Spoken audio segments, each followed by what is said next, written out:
Alrighty folks, this is Lurch from Railgun Gaming and welcome back to another episode of From the Depths. I am back and persisting with my tiny little GTX 480 and we're going to try record a little video.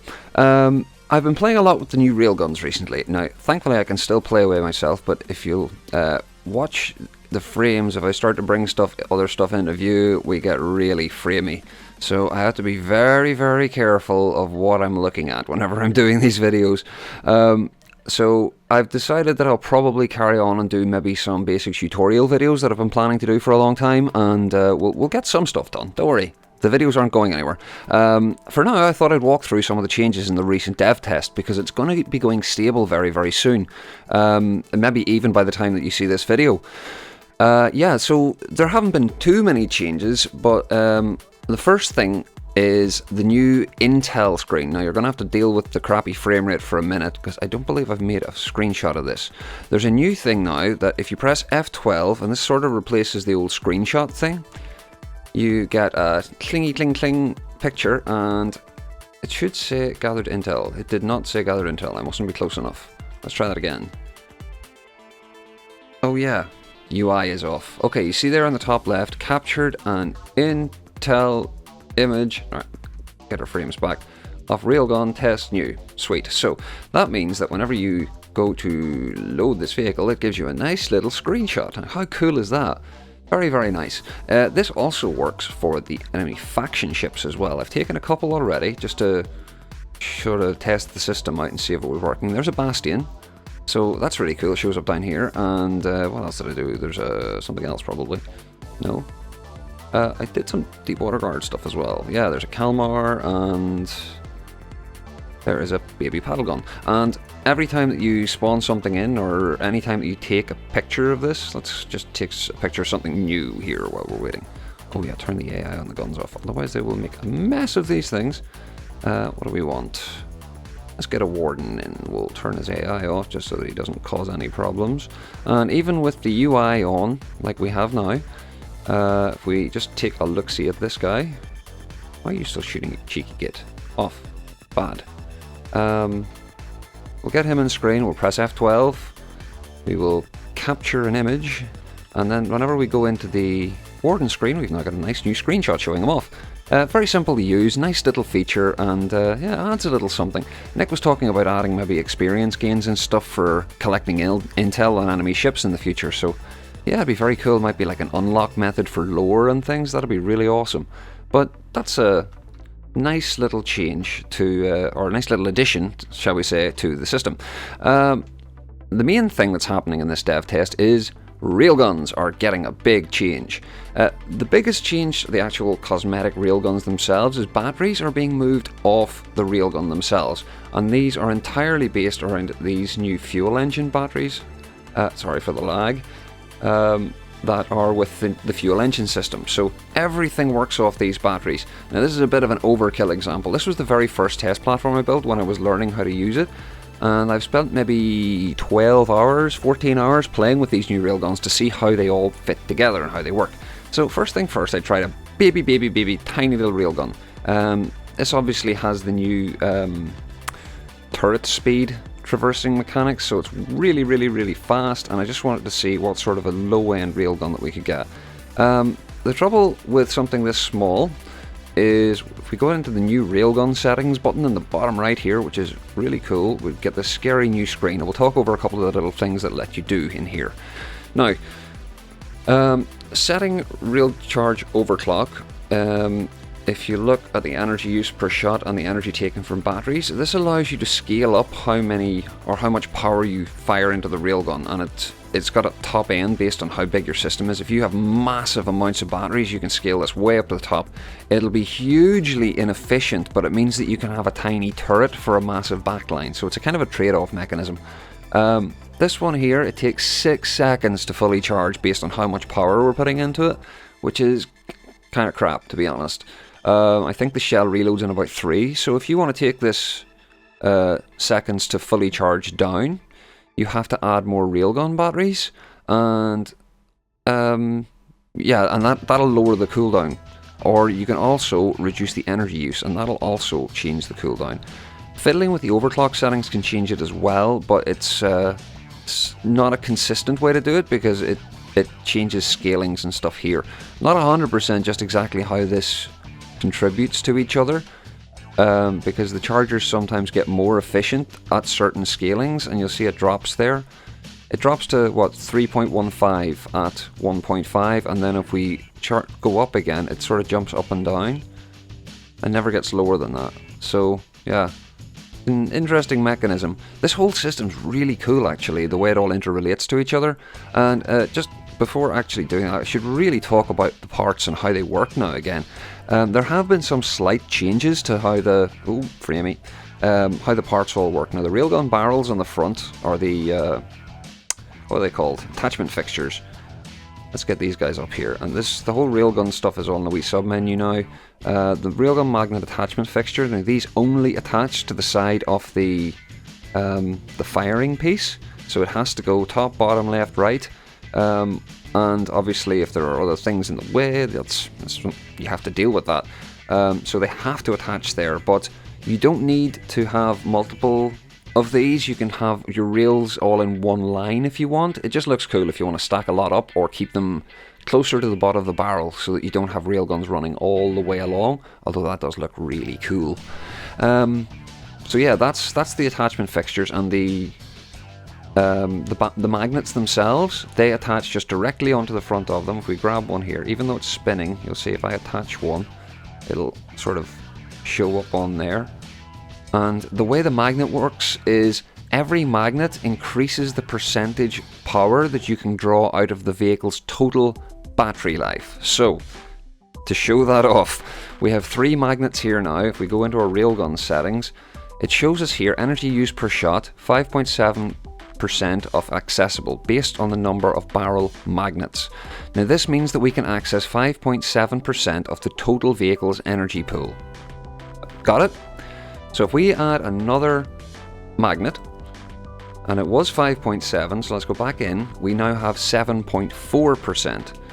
So this is a way of making the magnets work better with a smaller battery system.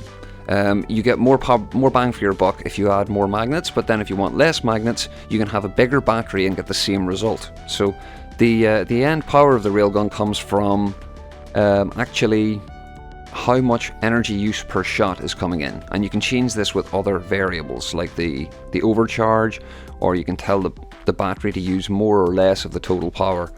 I guess I can cover the rest of this now because there's not much more to the railguns. Oh, actually, I lie, I'm sorry. These are also really important. These are the chargers. Now previously they just connected to batteries, and I think the tooltip still says that. Speeds up the reload time. Oh no, can be placed on many locations on the gun. Okay, we know that. That means that they can attach to these 6-way connectors, they can attach to gauges, and they can attach to coolers, and that's about it really. You can stick them on the ends of the gauge splitters, this bit at the top here and the bottom here. And that'll accept these, but that's about it. There's only a couple places you can connect them. They can be a bit fiddly to get them placed where you want them because they take up space for dampers and things. And recoil can be a big issue. This is a very small, teeny tiny little gun. It's only a 60mm and it's got 88,000 recoil, which is really quite a lot. But yeah, that's all the parts explained. We'll talk about the railgun settings now a little bit. We've talked about overclock and how that works.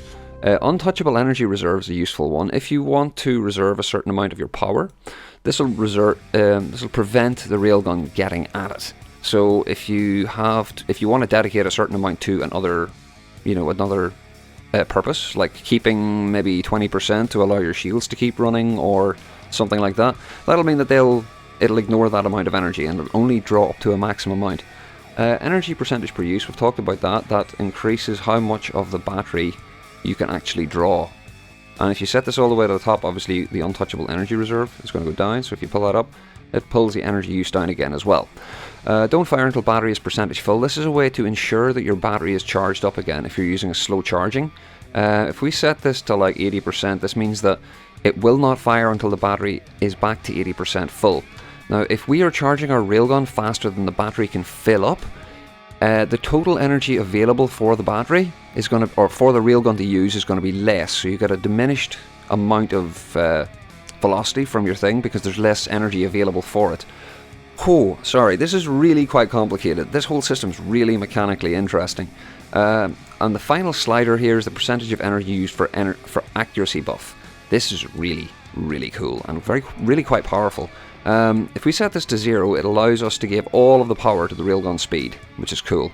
And if we start to draw it down, if you watch the railgun speed here, we'll draw it down a bit, and the railgun speed starts to drop, but it's quite a low diminishing value. I mean, we've lost, right, 100 milliseconds, or 100 meters per second there. But the shell velocity, or the shell accuracy, has went from 0.29, which is about 0.3, all the way down to 0.14. So that's, what, 1.5. So that's almost half the accuracy. And all we've lost is about 100 meters per second on the shell. So that doubles our hit chance, almost. Not 100% because of, well, the way that AI targeting works. But it really, really increases our chance of hitting our target. So this is a very, very, very, very useful little slider. Very powerful. And even if you think about it, acts kind of like a rifling mechanism for your shells. So you could actually make fully super accurate railguns that don't add any velocity, but they do make your shells mega accurate. Just something for thought. The final little checkbox here allows rail firing when partially charged. This means that you'll get a diminished return on your railgun shells if you're firing faster than the railgun can recharge. You'll get a lower amount per shot. So that's one way to look at it. I think that's about it in terms of the new changes to the railguns, so I'll just talk over some of the different ones that I've built here. This is the teeny tiny one.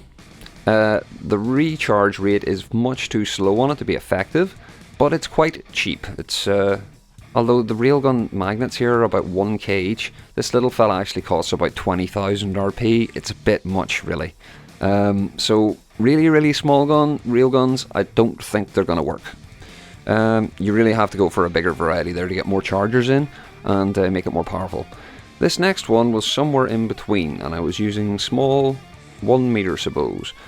Much the same shell as the previous one. Again, the recharge rate is, I think, about 9.5 seconds. Also very, very high. The shell is quite powerful though. Let's go over here and fire one. We can see the stats on it. Wee, super fast. 870, 22 AP, 6k damage, roughly. Pretty powerful shell. It'll get through like 3 meters of metal beam armor, and it's only a dinky tiny little shell. The thing about this is, it can fire much, much faster than the railgun can charge, so a lot of this stuff is kind of wasted. So this turret is very, very inefficient. So yeah, fast refire rate weapons doesn't really work. This big fella on the end kind of went for broke, and these are big ass pen depth fuses. Now I've been playing with these extensively because I think this can really, really work. Now this one is a 250mm, and it's got an absurdly big derpstick for a barrel, but fires things really fast. It's a 1200 meters per second round. So let's fire it off here, and we'll see. Now this is a 10k damage, 22 AP. It'll go through about 5 meters of armor, and it's also got a penetration depth fuse, so it does about 14k damage right in the belly of the ship, or 1400 damage, sorry, 1.4k, right in the belly of the ship. Very, very powerful shell, and I think it's got like a 9 second recharge rate, which is really not terribly bad. We are at 9.28, for that much destruction. But I have carried on with this design, and I'm going to cut here, and we're going to move to another platform and have a look at a couple more railguns. So I'll be right back. Okay, railgun attempt number 4. Well, probably closer to number 7 or 8. I deleted quite a few when I was making them before as well.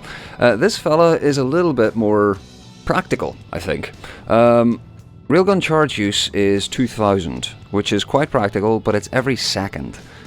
We managed to pull the railgun charge time down to 1.06 using the overclock and stuff, but this uses, because of the overclock thing, it uses like 3k energy per second, and that's quite a lot of power. I mean, that's like a full redline engine just to power this little fella. Now, the shell itself gets like a 338 railgun speed boost, and I'll just show you how to configure the shell customizer to show you your railgun draw and stuff. You'll see right in the middle there, railgun usage next shot is 2000, and that is the number that we want to plug in here with the rail draw. If we set this to there, it's say just 2000. This will give us the value, the expected muzzle velocity and stuff for whatever railgun we're going to put it into. So that rail draw number is kind of the most important number whenever you're worrying about sort of creating your shell. And you can design your entire railgun from the shell customizer screen if you just have a number to aim for. You can build it off, for example, how much power per second that you want to deal with. Say you only want to spend 1000 power per second, then you could have a cannon that shoots every 2 seconds but needs 2000 power per shot. That's one way to do it. You could also do one that has fires 10,000 power per shot, but takes 10 seconds to reload. There's other, plenty of different ways to go about it. This particular one gets more than half of its velocity from the railgun casing. This is one of the shell components that you get with the new railguns, and it's like it works better with the railgun than the gunpowder casings do. You get more bang for your buck with these, but I'm finding in smaller cannons they're not really worth using because you get a significant bonus from the gunpowder, and you see with 668 here, we go up to 776 whenever we use 2 gunpowder instead. Now the reason you would use the railgun casings is they don't actually account for propellant burn. They don't add to it, so our optimal barrel length can be very small, and I find this extremely useful at high gauges. If you've got a 500mm shell with 4 gunpowder casings, it needs like a 40-meter barrel, which is bloody stupid.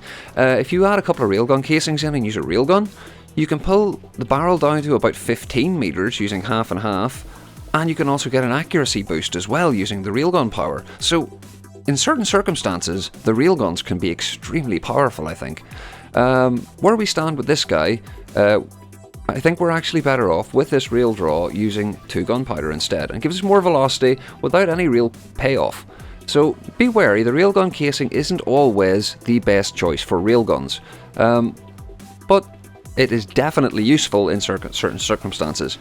Now this guy here, we'll just get him firing here. Where am I standing? Here.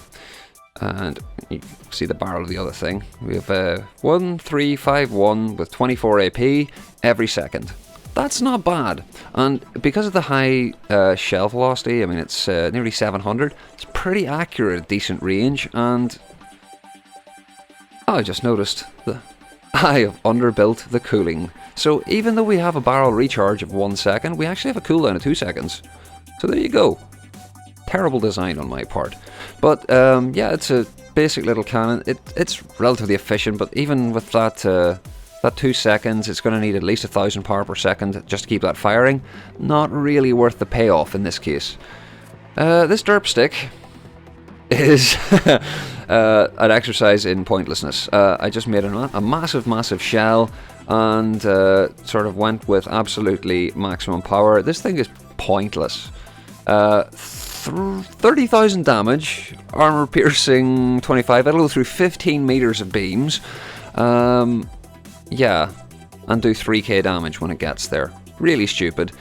This thing costs an unfeasibly large amount of power to shoot. It's really just a test platform, and unfortunately I can't really do anything with it or show it off that much because of my crappy graphics card. Don't worry, we'll be building more railguns in the future, I think. But this leads me on to the next step. I'll just leave these stats up here for a second. Just so you can see, 30 seconds to recharge. Not worth it. But I have built a few more practical ones now after learning the system, and I'm going to move over to that platform now. So I'll be right back. So these 2 cannons are the pinnacle of my railgun research thus far. I've rebuilt these guys maybe 3 or 4 times each, but they're actually quite effective and they're quite efficient too. So I'm very, very happy with them. This one on the right is a ship variant, and it uses what do you call them? Lots and lots and lots and lots and lots and lots and lots of dampers. I cannot stress that enough. If we get the UI on, we'll see 57.5k per shot recoil. So that's still a lot of recoil. But this thing only refires every 11 seconds. if the way that this is built, it's got 4 4-meter loaders. It fires penetration depth fuses, and I'll show you the shell in a wee second. And it is very, very tightly balanced around everything, but around the reload speed of this cannon. Now, with the 2 clips and on every loader, and having 4 clips, it basically cancels out the complexity scaling, so we have a flat loading speed modifier of 1, which is great. If we go and look at the shell now, we have gunpowder rail cutter, 2 rail casings, penetration depth fuse set to 5.5 meters, and a 0.01 second surface time. We have 2 HE warheads and an AP capped head. Now, if you were trying to build this cannon with just gunpowder, you would actually need at least a solid there as well. Otherwise, you would need like a 35-40 meter barrel to get the speed that you need to actually do the damage with the shell with just an AP capped head. But with a railgun, this thing fires between 12 and 14k rail draw. And if we set this all the way to the top, because it's 500mm, this thing does 11k kinetic damage with 7 AP. Now the 7 AP isn't high, but that's still enough to go through about 3 metal beams, which is very, very, very good. We like that. That gets the shell nice and in deep to detonate these lovely big 500cm warheads, or 50cm warheads, and they do 3k damage with a 17-meter radius. Now the radius is obviously going to be limited to the 11 meters, but it still does a lot of damage in those 11 meters. And it has a reasonably high muzzle velocity. Now it's not the 2 km per second railgun shells that you want or that you expect to see from a railgun, but these are massive shells, and that little push of extra speed really lumps up the kinetic damage here. And it's kind of admittedly an expensive trade-off, because you could just use the extra gunpowder, but I kind of like the railguns for this purpose, and they're pretty efficient. So we've looked at the shell there, and we've seen it uses about 14k rail draw, 14.275. We'll have a look at the settings. Now it's set to overclock 1, standard. Leave the energy reserve. We'll cut back the energy percentage to use. Now this is a great way of actually tuning how much energy used per shot, because this is the amount of energy available is obviously based on your battery banks rather than the turret itself. So if you have a massive battery bank, or if you change the battery bank, your railgun powers are all going to change as well. So it's worth kind of leaving your final tuning, or aim for a very specific amount of energy use per shot before you actually maybe build your infrastructure, or before you set it in stone. I would leave these sort of tweaky bits to the very end of a build. But railgun, this railgun here has 65%. It uses 13% for an accuracy bonus, and it's a massively accurate railgun. 0.098, a 0.01 accuracy is really good. And if you were using this on a normal cannon, 0.8. Now you would have a much longer barrel to reduce that inaccuracy, but we've only got a 15 or 16 meter barrel here, so that's very good. So I heartily approve of this. It's got a slow shell, but this thing is spot accurate up to about 4 kilometers. Yeah, 4 kilometers. Really accurate, and it's a very effective gun. It's not going to hit anything that's moving at any speed because the shell's very slow, but it's still very good, and because of all the recoil damping, bringing it down to like 58k recoil, it is ship mountable. I mean, it only fires every 11 seconds, and everything is tuned to that 11-second reload speed. If we look in the railgun settings again, our railgun takes 10.98 seconds. Our barrel cooldown, if we fire it, come on, is 10.38 seconds. Pretty close. I could maybe drop a cooler or two, but that means dropping more dampers, and we don't want to do that. Now, that's basically the gist of this one, and you'll see it actually hasn't got very many chargers or indeed rail components at all, and it's built to fit into a 5x5 box. I think it's 5x5x6 height, and then it's got the turret base, and it's got a neck, and then the turret is up here, and that's the above deck component there. So with that guy in mind, and that's the damper version with recoil damping, I made a coastal version, and you can guess where this guy's going to end up going. This railgun is a little bit more powerful than the previous one. The reason being, I rebuilt it to add an extra autoloader in here, and it let me put in a couple more coolers, and a couple more chargers. Now, with the extra chargers, we go to the Railgun settings. I've been able to pull the overclock amount down. So it provided a little bit less, so we have to give it more percentage energy to use. But we end up with the same 16k rail draw.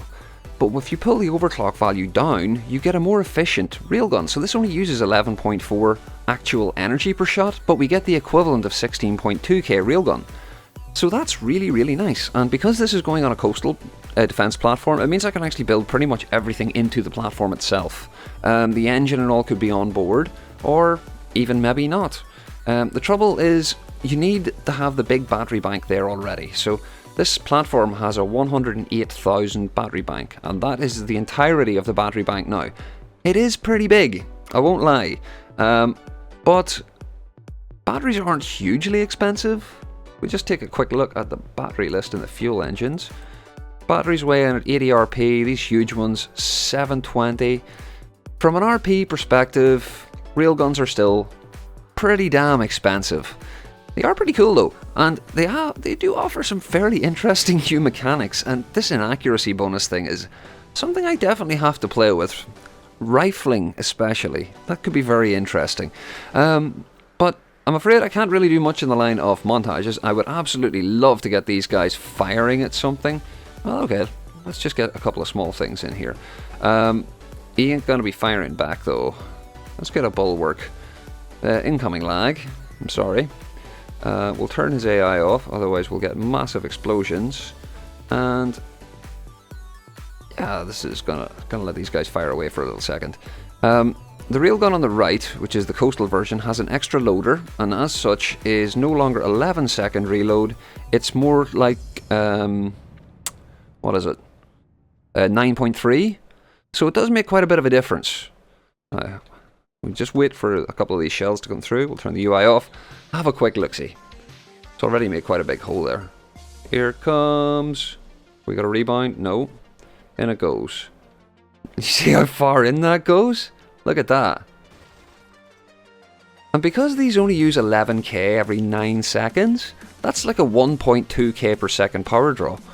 That's not unfeasible. That's really not. It's like you could run 3 of these cannons, well, 2.5, off one red line. That's pretty good. And the extra little boost from the railguns really seems to make quite a difference to these penetration depth shells. You can get a little bit of extra damage because every little meters per second adds quite a lot of kinetic at high gauges. It really seems to pay off. I'm sure there's other uses for these new railguns. I'm not sure that the super duper uber pen, shoot straight through a bulwark are the most effective shells, because that can absolutely be done now. That stupid ridiculous cannon from the last platform was actually able to shoot through a bulwark end to end. Right through, all the way. So much damage, utterly pointless though. Couldn't kill it, so not really that useful. These cannons, on the other hand, very powerful, quite efficient, don't need a huge backline, very practical. So I'm going to leave you with that. I really hope you enjoyed the video. Any likes, subs or comments are really, really awesome. I love hearing from you guys, and I read every single comment. I'm sorry that things are going to be a little bit framey for the next couple of episodes as I wait for my new graphics card to return, but as always, take it handy and have a bloody good day.